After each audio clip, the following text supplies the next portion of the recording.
നിങ്ങൾക്ക് അറിഞ്ഞിട്ടില്ലേ സുൽത്താൻ ഗോൾഡിൽ പണിക്കൂലി 1%? നിങ്ങൾക്ക് അറിഞ്ഞിട്ടേ സുൽത്താൻ ഗോൾഡിൽ പണിക്കൂലി 1%? നിങ്ങൾ അറിഞ്ഞില്ല സുൽത്താൻ ഗോൾഡിൽ പണിക്കൂലി 1%? നിങ്ങൾക്ക് അറിഞ്ഞിട്ടേ സുൽത്താൻ ഗോൾഡിൽ പണിക്കൂലി 1%? എന്തിനെല്ലാരും ഇങ്ങനെ പറയുന്നത്? നമ്മൾ സുൽത്താൻ ഗോൾഡിൽ പോയി നോക്കാം.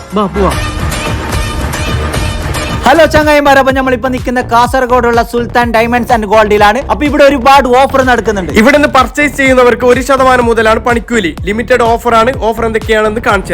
കയ്യിൽ പൈസ വെച്ചിട്ട് കഞ്ചൂസ് ആക്കാണ്ട്. ഈ ഓഫർ എപ്പോഴും കിട്ടാതെ. ഈ കാണുന്ന ആന്റിക്ക്, കൊൽക്കത്ത, മുംബൈ നെക്ലേസ് വളകൾക്കെല്ലാം 1% പണിക്കൂലിയിൽ. അന്നെങ്കിൽ ഒരു മാല എടുത്തോ. ഷാലു, നീയും കഞ്ചൂസ് ആക്കണ്ട. നിന്റെ ഓക്ക് മെയിൻ കൊടുക്ക്. ഈ കാണുന്ന ഡെയിലി യൂസ് വളകൾക്കെല്ലാം ഒരു 3% പണിക്കൂലി. 2 കിലോ എടുത്തിച്ചാ. എന്ത് 2 കിലോ എടുക്കാൻ? ഇത് മത്തിയല്ല. നമ്മളോളമാർക്ക് മാത്രം വാങ്ങിയാൽ മതിയാ. മംഗളിക്കാൻ പോകുന്ന ചെക്കന്മാർക്ക് മാറിന്റെ മാല 4% പണിക്കൂലിയിൽ. മംഗളം കഴിക്കാൻ വന്ന പുതിനാട്ടിമാർക്ക് സന്തോഷ വാർത്ത. ഈ കാണുന്ന അരിഞ്ഞാണ് പാദസരം വളകൾക്കെല്ലാം വെറും 4% പണിക്കൂലി. അത് മാത്രമല്ല, ഫെബ്രുവരി 14 വരാൻ പോകുന്നത്. അപ്പൊ കപ്പിൾസിന്